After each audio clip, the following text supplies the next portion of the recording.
آله وصحبه أجمعين. اللهم افتح بيننا وبين قومنا بالحق وأنت خير الفاتحين. Ya Allah, bukakanlah pintu hati-hati kami dan kaum kami. Sesungguhnya Engkau Maha Berkuasa membuka pintu hati manusia.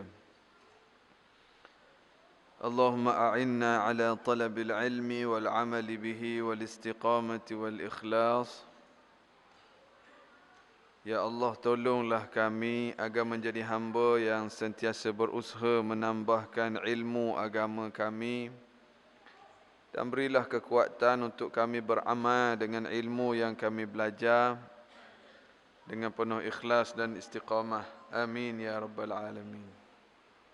Terima kasih kepada Tuan Pengerusi yang dikasihi Imam besar kita, Ustaz Syahrizal, para imam, pengurusi dan jawatankuasa Masjid Al-Muttaqin, Labuan, dan semua muslimin muslimat yang ada bersama kita dalam masjid ini.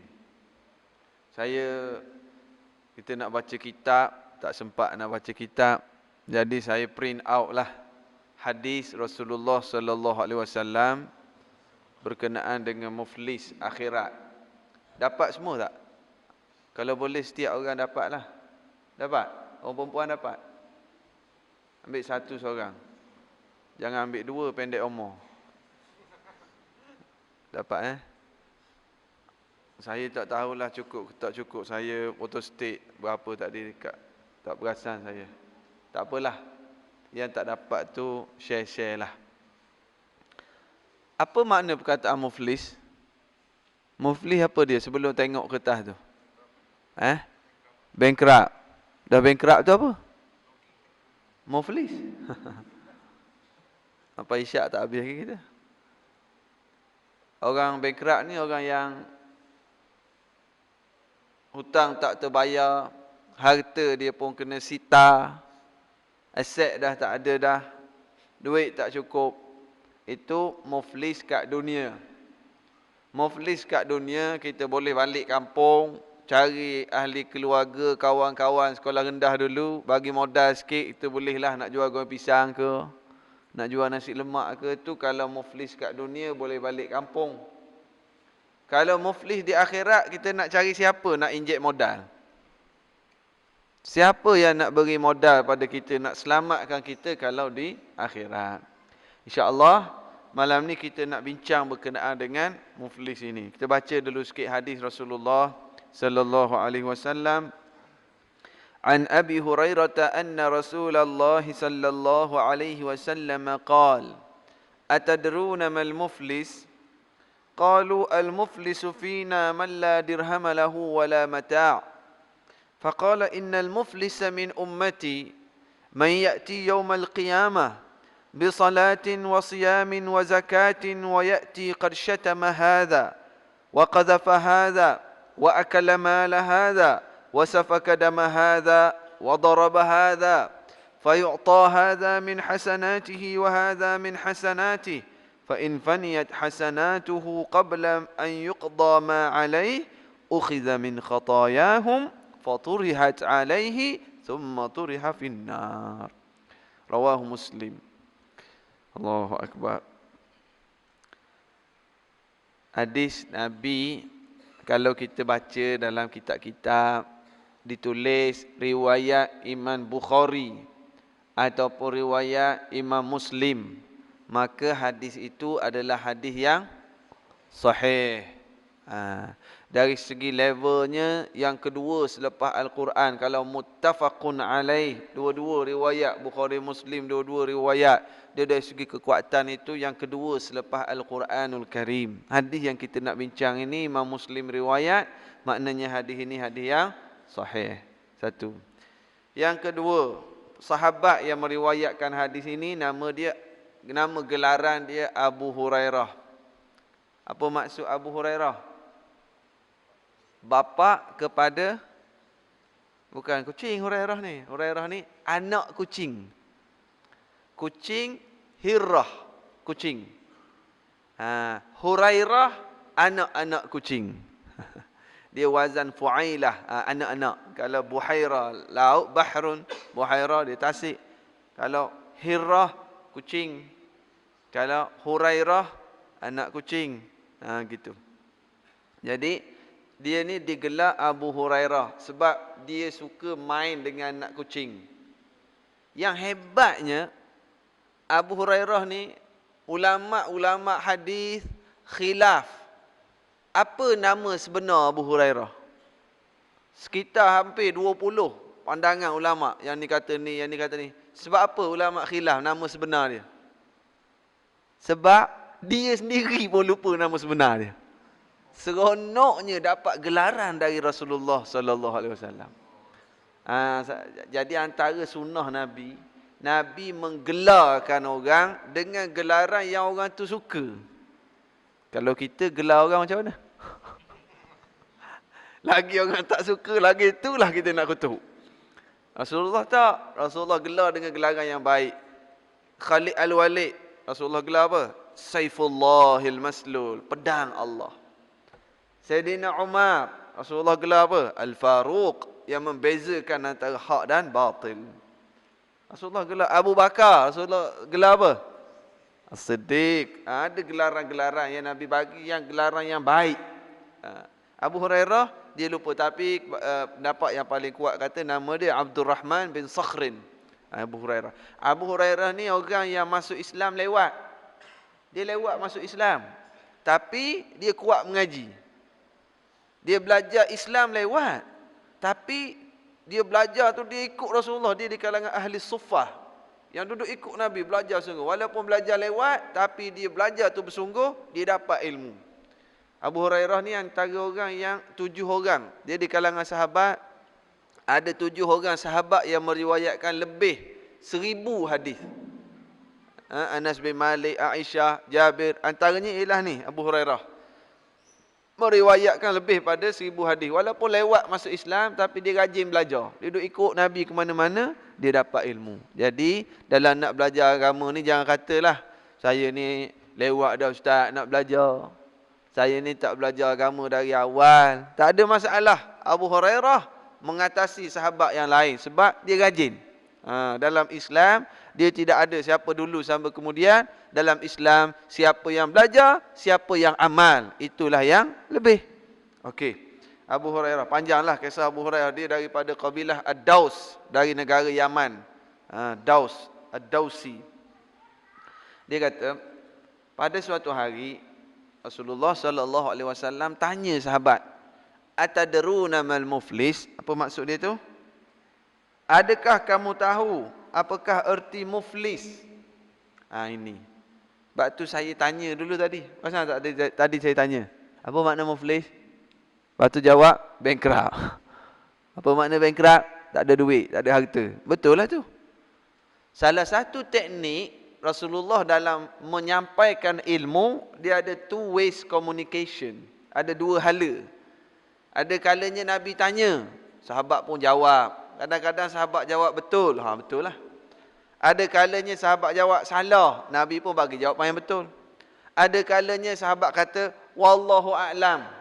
Rasulullah pun teranglah. Tapi lontarkan soalan dulu. Cikgu-cikgu, antara teknik mengajar di sekolah boleh guna teknik ni. Dan memang dia ajar pun. Tanya dulu murid, nak opening tu. Lepas tu baru bincang. Kita mak-mak, ayah-ayah pun boleh guna dengan anak ataupun dengan cucu teknik Nabi ni, tanya soal jawab itu. Okey. Jadi bila Nabi tanya, kamu tahu ke apakah makna muflis? Para sahabat jawab apa? Qalu al-muflisu fina man la dirham lahu wala mata'. Sahabat kata, wahai Rasulullah, orang muflis di kalangan kami ialah seseorang yang tidak memiliki harta, tidak memiliki wang, tak ada aset, tak ada duit. Maknanya jawapan kita jawab tadi sama dengan sahabat Nabi. Hebat kita jawab sama dengan sahabat Nabi. Tak ada duit, tak ada harta. Okey jugalah kita ni, taklah teruk sangat kan. Ketika itu Nabi pun teranglah makna yang Rasulullah. Dan kita tengok contoh sahabat mereka, orang panggil apa? Proaktif. Nabi tanya, mereka jawab. Dia taklah Nabi tanya dia, teranga. Kan? Dia bila nak dia respon pada Rasulullah sallallahu alaihi wasallam. Ini pembelajaran lah. Jadi ketika itulah Rasulullah sallallahu alaihi wasallam nak terang makna sebenar. Innal muflisa min ummati man ya'ti yaumal qiyamah bi salatin wa siyamin wa zakatin. Sesungguhnya orang muflis dari kalangan umat kami ialah seseorang yang datang pada hari kiamat kelak membawa dalam kurungan tu saya tulis perkataan modal, itu saya tambah tu. Mudraj, saya tambah untuk mudah kita faham. Modal dia apa? Pahala solat, puasa, zakat, itu modal dia. Dia bawa modal, dia juga pikul hutang, ada liability. Tu jadi muflis tu. Yang ada pen, cuba tanda. Perkataan pahala solat, buat nombor 1. Puasa, buat nombor 2. Zakat, buat nombor 3. Ini kita kalau belajar, sama ada kitab ke ataupun ada kertas macam ni ke, biar kita catat ilmu. Kita catat. Biasakan catat ilmu. Imam Al-Ghazali sebut dalam satu syair dia. Dia kata, al-ilmu saydu wal kitabatu qayduhu. Qayyid suyudaka bil hibalil wathiqah. Faminal hamaqati an tusida ghazalatan wa tafukkaha bainal khalaiqi taliqah. Masya Allah. Imam Ghazali kata, ilmu seumpama binatang buruan. Mencatat ilmu seumpama tali yang mengikat binatang buruan. Faminal hamaqati an tusida ghazalatan. Terlalu bodohlah kamu bersusah payah menangkap seekor kijang. Wa tafukkaha bainal khalaiqi taliqah. Lalu kamu letak kijang tu di tempat kawasan lapang, kamu tak ikat kijang tu. Boleh faham? Senang aja kalau buah ni, dia senang faham. Imam Ghazali kata ilmu ni macam binatang buruan.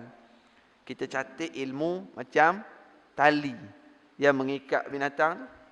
Imam Ghazali ni bukan saya kata, dia kata bodohlah kamu, susah payah masuk dalam hutan, bahaya, ada duri, ada nyamuk semua, dapat tangkap kijang seekor. Wah, aku dapat tangkap kijang, dapat kijang. Lepas tu dia bawa balik kijang, dia letak kat kawasan lapang depan rumah dia, dia tak ikat pun kijang, dia duduk bising. Aku tangkap kijang tadi. Orang kampung pun tanya, mana kijang? Mana kijang dia? Lari, takkan kijang nak tunggu duduk relax depan tangga rumah dia. Kijang lari sebab tak ikat. Jadi maksud Imam Ghazali, kadang-kadang dia orang, aku pergi dengar ceramah lah, aku pergi dengar kuliah lah. Apa dia? Adalah, aku dengar lah ceramah. Apa ustaz cerita? Adalah. Sebab itu kita biasakan. Saya pergi ceramah. Saya tengah ceramah ni, orang kat depan ni, saya tengok apa hal dia ni. Aku ceramah, dia duduk balas mesej. Rupa-rupanya tak. Bukan dia balas mesej. Dia catik nota dalam telefon. Tak apalah. Silakan. Gunalah nak tulis ke, nak tulis kat telefon ke, tak apa semua. Ada alasan tu nak balas mesej kan. Waktu dengar ceramah kan. Saya catik nota, bukan balas mesej. Jangan salah guna pula alasan tu. Jadi